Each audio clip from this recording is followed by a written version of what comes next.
श्री सच्चिदानंद सद्गुरु साईनाथ महाराज की जय।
आज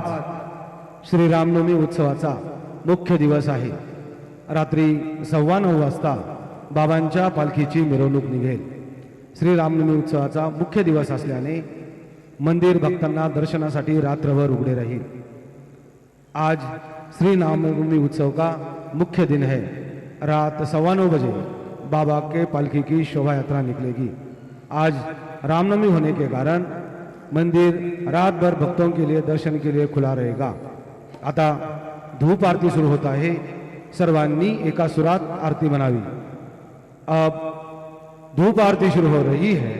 आप सब एक सुर में आरती गाइए। श्री सच्चिदानंद सद्गुरु साईनाथ महाराज की जय। आरती साई बाबा सौख्यदातार जेवा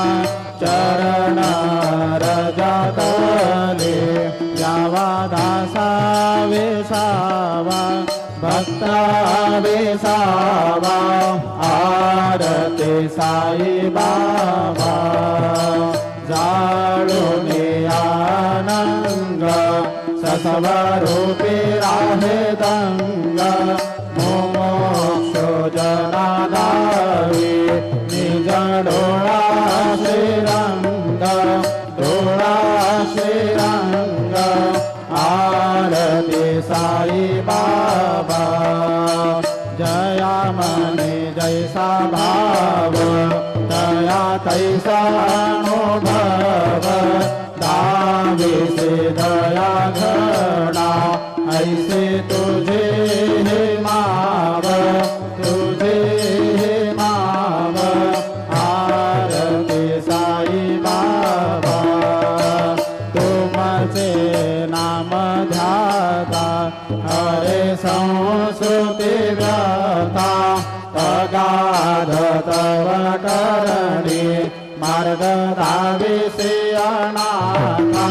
दावे से अनाथा। आरती साई बाबा कलियुगे अवतार सगुण पर ब्रह्म साकार अवतीर्ण धारा से स्वामी दत्त दिगंबर दत्त दिगंबर। आरती साई बाबा आठ दिवसा गुरुवारी भक्त करीती वारी प्रभु पद पाहावया भव भय निवारी भय निवारी। आरती साई बाबा माझा निज द्रव्य ठेवा तव चरण रज सेवा मागणे हेती आता तुम्हा देवाधिदेवा देवाधिदेवा आरती साई बाबा निश्चित दिन चातक निर्मल तोय निज सुख पादावे माधवाया संबळ आपुले भाक आरती साई बाबा सौख्यदाता देवा चरण रजतले यावा दासा रे सावा भक्ता रे सावा आरती साई बाबा माझे पंढरपुरा साई बाबा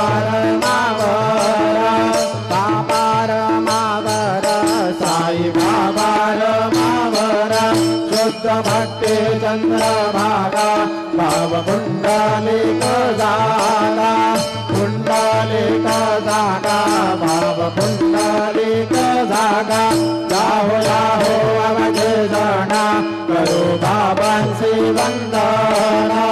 साईंची वंदना करो बाबांची वंदना करो म्हणे बाबा साई नाव पाव माझे आई पाव माझे आई नाव पाव माझे आई झाले लोकांगण वंदन करणा डोळान पाहिन रूप तुझे प्रेमे आलिंगन आनंद बोधिन रावे वाणीन म्हणे नाम त्वमेव माता च पिता त्वमेव त्वमेव बन्धुश्च सखा त्वमेव त्वमेव विद्या द्रविणं त्वमेव त्वमेव सर्वं मम देवदेव कायेन वाचा मनसेन्द्रियेण वा बुद्ध्यात्मना वा प्रकृतिस्वभाव करोमि यद्य सकलं परस्मै नारायणायति समर्पयामि अच्युतं केशवं रामनारायणं कृष्णदामोदरं वासुदेवं हरिं श्रीधरं माधवं गोपिकावल्लभं जानकीनायकं रामचन्द्रं भजे हरे राम राम राम हरे हरे हरे कृष्ण कृष्ण कृष्ण हरे हरे श्री गुरुदेवा दत्त अनंता तुला ते कसे रे स्तवावे अनंता तुला ते कसे रे नमावे अनंत मुखांच्या शिरे शेषगाता नमस्कार साष्टांग श्री साईनाथा स्मरावे मणित्वा प्रधानित्य भावे पुरावे करे भक्ति साठे स्वभावे करावे जगातारुणे मायताता नमस्कार साष्टांग श्री साईनाथा वसे जो सदा लाभया संतलीला दिसे आज्ञलोकान् परे जो जनाला परे अंतरिज्ञान कैवल्यदाता नमस्कार साष्टांग श्री साईनाथा बरालाधला जन्म महामानवाचा धरासार्थका साधनीभूत साचा धरो साई प्रेमा घराया अहंता नमस्कार साष्टांग श्री साईनाथा धरावे करे सान अल्पज्ञ बाला करावे अमाधान्य चुंबो निडाला मुखे गान प्रेमे पराग्रास आता नमस्कार साष्टांग श्री साईनाथा सुरादेक ज्यांच्या पदावान्यताते शुकादेक ज्यांचे समानात्व देते प्रयागादितीर्थे पदे आम्र होता नमस्कार साष्टांग श्री साईनाथा तुराजा पदापाहता गोपबाले सदा रंगलेचे स्वरूपे मिळाले करी रास क्रीडा सवे कृष्णनाथा श्री साईनाथ तुला मागतो मागणे एक द्यावे करा जोडितो देन अत्यंत भावे भवे मोहनी राजा तारियाता नमस्कार साष्टांग श्री साईनाथ ऐसा ये बासाई दिगंबरा अक्षय रूप अवतारा सर्वहि व्यापक तू श्रुति सारा मनुष्य जाति कुमारा बाबा ये बा आशे स्नान जप प्रति दिवसे कोल्हापुर भिक्षे से निरमण नदी तुंगा जलप्राशे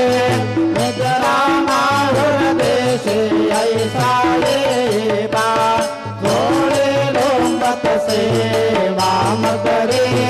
त्रिशूल डमरू धारे भक्ता वरद सदा सुखकारे देशिन मुक्ति तारे ऐसा ये बा पाये पादुका जपमाला कमंडलो मृगशाला धारण कर सेवा नाग जटा मुकुट शोभतो माथा ऐसा ये बा दशरथ छाया जे जानी अक्षय भक्ते सदने लक्ष्मी वास करे दिन रजने राक्षसी संकट वारुणी ऐसा ये बा जा करे ध्यान तुझे गुरुराया दृश्य करे नयनाया पूर्णानंद सुखे एकाया लाडसी हरि गुण गाया ऐसा ये बा साई दिगंबरा अक्षय रूप अवतारा सर्वहि व्यापक तू श्रुति सारा मनुष्य जाति कुमारा बाबा ये बा सदा सत्स्वरूपं चिदानन्दकन्दं जगत्सम्भवस्थान संहारहेतुं स्वभक्तेच्छया मानुषं दर्शयन्तं नमामीश्वरं सद्गुरुं साईनाथं भवद्वान्तविधवं समर्थञ्जमिड्डं मनोवागगीतं मुनिर्ध्यानगम्यं जगद्व्यापकं निर्मलं निर्गुणत्वं नमामीश्वरं सद्गुरुं साईनाथं भवाम्बोधिमगनार्दितानां जनानां स्वपादाश्रितानां स्वभक्तिप्रियाणां समुद्धारणार्थं कलौ सम्भवन्तं नमामीश्वरं सद्गुरुं साईनाथं सदानिम्बवृक्षस्य मूलादिभासन् सुधाश्राविणं कीर्तमप्यप्रियन्तं तरुं कल्पवृक्षादिकं साधयन्तं नमामीश्वरं सद्गुरुं साईनाथं सदा कल्पवृक्षस्य तस्यादिमूले भवद्भावबुधिया सपर्यादिसेवा नृणाङ्गोर्वतां मुक्तिप्रदन्तं नमामीश्वरं सद्गुरुं साईनाथम् अनेकाश्रुतातर्कलीलाविलासे समावेश्रुतेषाणभास्वत्प्रभावम् अहं भावहीनं प्रसन्नात्मभावं नमामीश्वरं सद्गुरुं साईनाथं सतां विश्रमाराममेवाभिरामं सदा सज्जनैः संस्तुतं सन्नमध्ये जनामोदनं भक्तभद्रप्रदन्तं नमामीश्वरं सद्गुरुं साईनाथम् अजन्नाद्यमेकं परब्रह्म साक्षात् स्वयं सम्भवं राममेवावतीर्णं भगवद्दर्शनार्थं पुनीतप्रभोऽहं नमामीश्वरं सद्गुरुं साईनाथम् श्री साईश कृपानिधे नृणाम् सर्वार्थसिद्धिप्रदा युष्मत्पादरजप्रभावमधुरम् दाता विभक्ता क्षमः तदभक्त्या शरणं कृताञ्जलिपुटा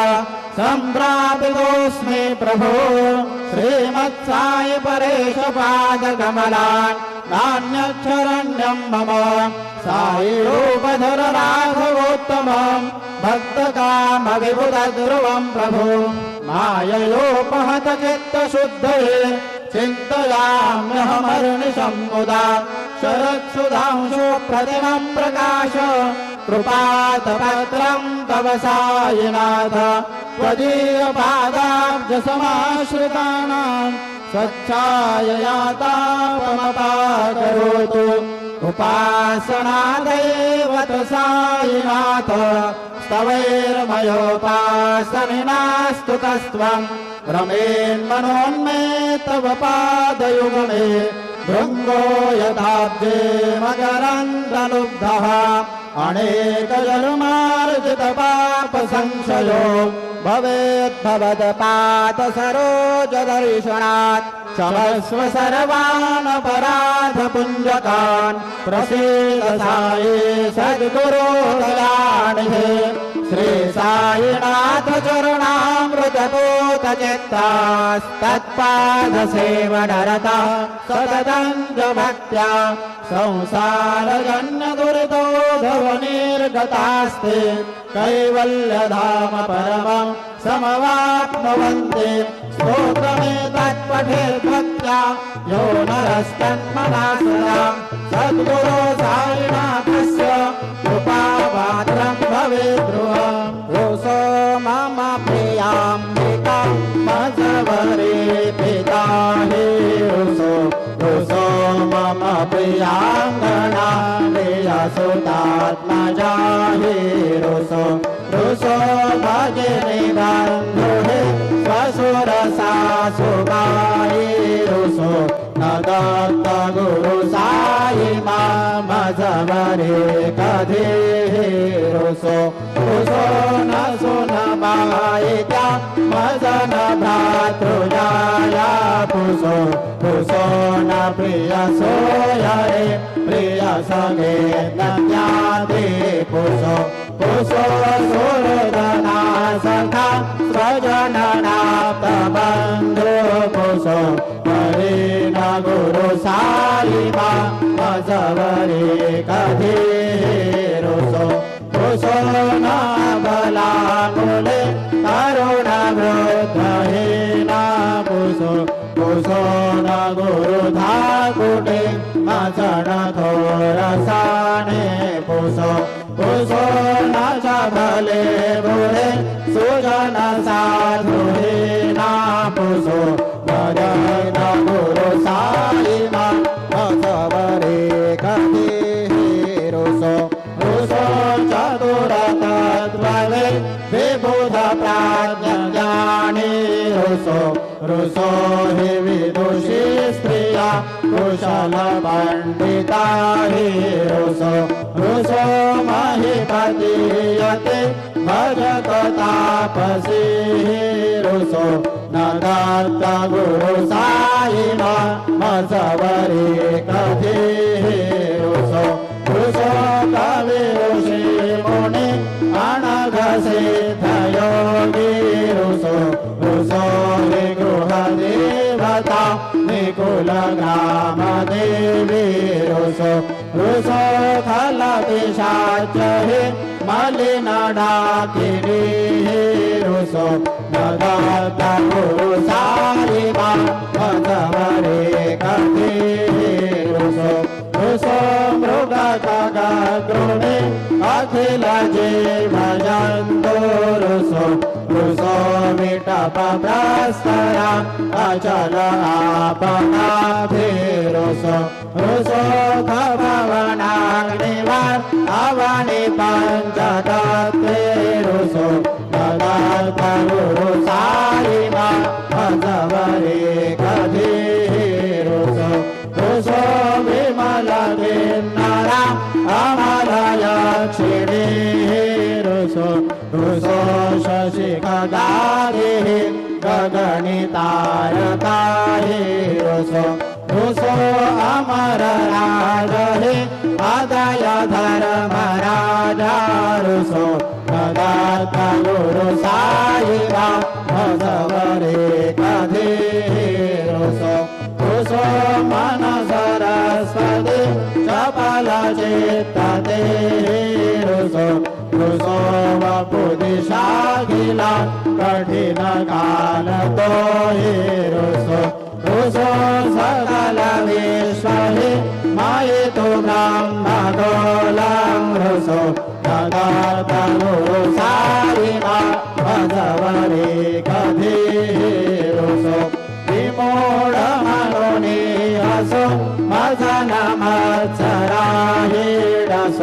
वदाभिरुचि उल्लसो गणन करदमीनापसो अदुर्गधुति साधसो अशिव भाव मागे खसो प्रपंचि मन हेरुसो गुण विरक्ति चेति खसो गुणाचे गुणानसो न च स्पृहा दशाचे असो सदैव हृदये वसो मनसि ध्यानि साईवसो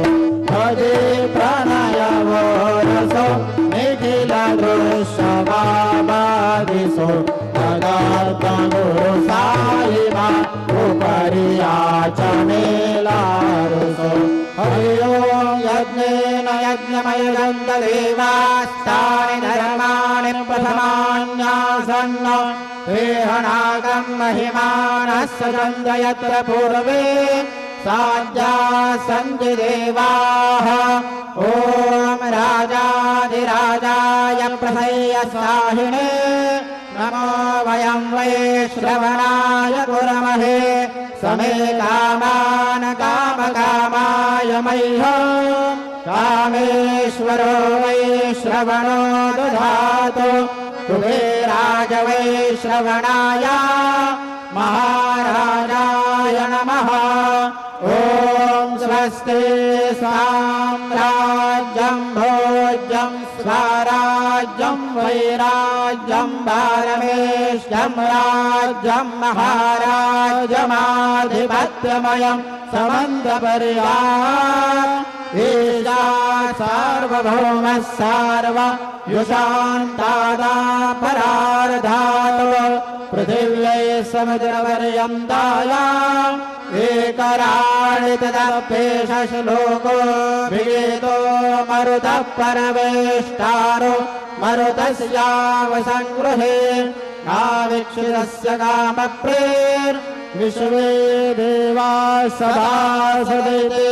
श्रीनारायण वासुदेवाय सच्चिदानन्द सद्गुरु साईनाथ महाराज की जय। करचरणकृतं वा कायजं कर्मजं वा श्रवणनयनजं वा मानसं वापराधं विहितं वा सर्वमेतत्क्षमस्व। जय जय करुणाब्धे श्री प्रभो साईनाथ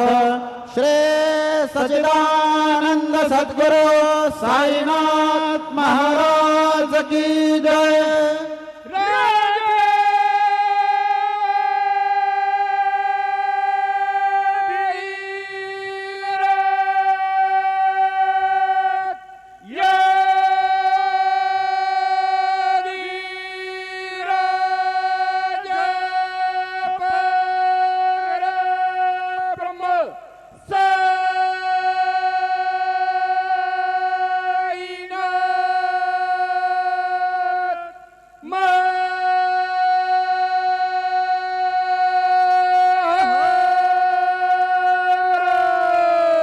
श्री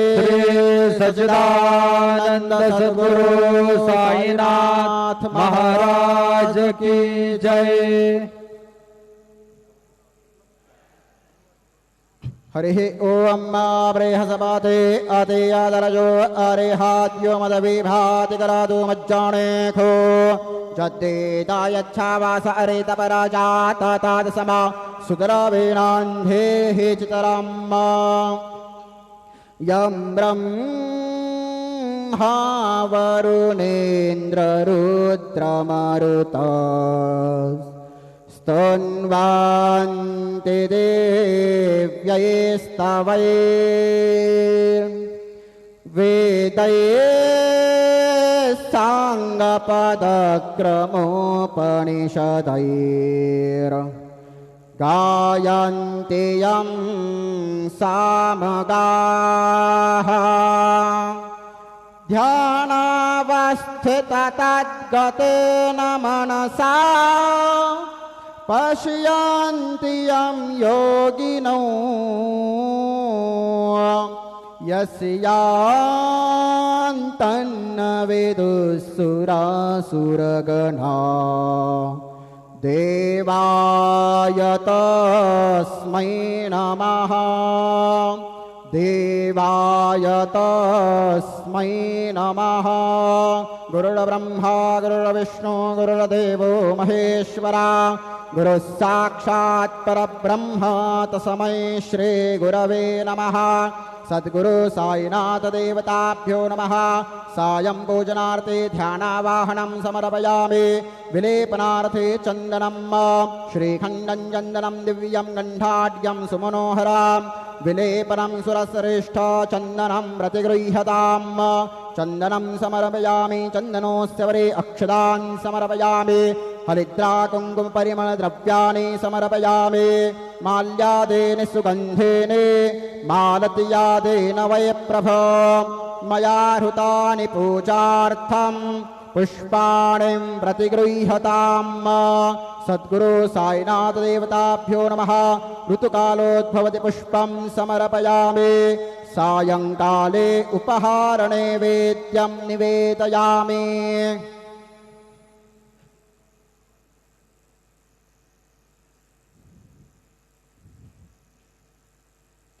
ॐ चतुष्कोणमण्डलं कृत्वा तदुपरि नैवेद्यपात्रं निधाय गायत्रीमन्त्रेण पात्रान् सम्प्रोक्ष धेनवाः अमृते कृत्या ऋतन्त्वा सत्येन परिषिञ्जामि ॐ प्राणाय स्वाहा ॐ अपानाय स्वाहा ॐ व्यानाय स्वाहा ॐ उदानाय स्वाहा ॐ समानाय स्वाहा ॐ ब्रह्मणे नमः नैवेद्यमध्ये पानीयं समर्पयामि पुनर्नैवेद्यं निवेदयामि ॐ प्राणाय स्वाहा ॐ अपानाय स्वाहा ॐ व्यानाय स्वाहा ॐ उदानाय स्वाहा ॐ समानाय स्वाहा ॐ ब्रह्मणे नमः नैवेद्यं समर्पयामि हस्तप्रक्षालनं समर्पयामि मुखप्रक्षालनं समर्पयामि सद्गुरु साईनाथ देवताभ्यो नमः प्रार्थनापूर्वकं नमस्कारं करोमि श्री सच्चिदानंद सद्गुरु साईनाथ महाराज की जय।